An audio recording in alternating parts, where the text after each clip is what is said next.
Hello everyone, welcome back to my channel daily mystery of Jisha. আজকে তোমাদের সাথে share করব ওয়াটা ইটিনা শ্রাদ্ধ বাড়ি।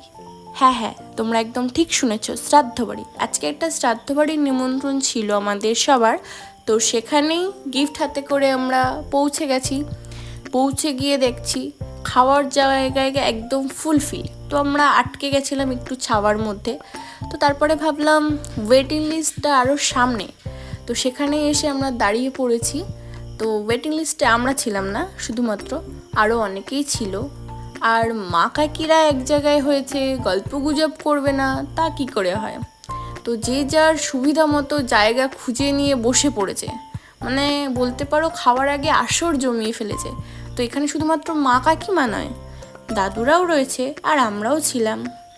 তো অবশেষে যার জন্য এত অপেক্ষা, এত গল্প করা, সেখানে পৌঁছে গেছি। তো প্রথমেই দিয়ে গেল ভাত আর শুক্তো, সেটা দিয়েই খাওয়া স্টার্ট করে দিয়েছি।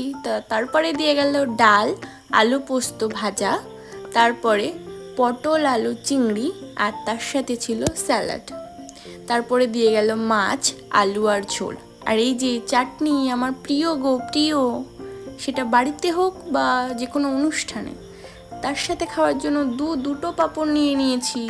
আর এই যে দই দিয়ে গেল, সবার মাংস ঝরে ঝরে পড়ে আর আমার এখানে দই ফেটে ফেটে পড়ছে। Sorry, jokes apart. তো তারপরে দিয়ে গেল দুটো মিষ্টি, আর এই যে চাটনি আর পাঁপড় খেয়ে নিলাম। আর খাওয়ার শেষে সবার পাতটা একটু দেখিয়ে নিচ্ছিলাম কার কি অবস্থায়। কাকিমা তো পুরো ভাসিয়েই ফেলেছে, পাঁপড়টাও ভেসে যাচ্ছিল। তো কাকিমা উদ্ধার করে তাকে ঝেড়ে ঝুড়ে নিচ্ছে, খাওয়ার চেষ্টায় আছে আর একটু। তো সেটা বলাতে কাকিমা একটু হেসে দিল।